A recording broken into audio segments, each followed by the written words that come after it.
এই যে এটা হলো গাবতলী দীপনগর বাজারের এই যে সবচেয়ে বড় আড়ত। এই জায়গায় সবাই মাছ কিনে এই যে রাখছে, দেখুন কত পাইকার, দেখুন হাজার হাজার পাইকার। দেখেন এই যে মাছ সব এই জায়গায় রাখছে। এই যে একজন আছে বরফ নিয়েছে, কত মাছ সবাই কিনছে পাইকাররা। মাছ নপছে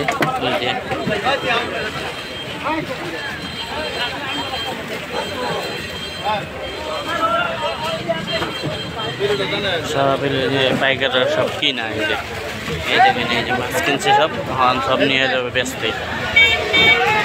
এই বিভিন্ন জায়গায় চলে যাবে সব পাইকাররা যেসব এলাকাতে এসে।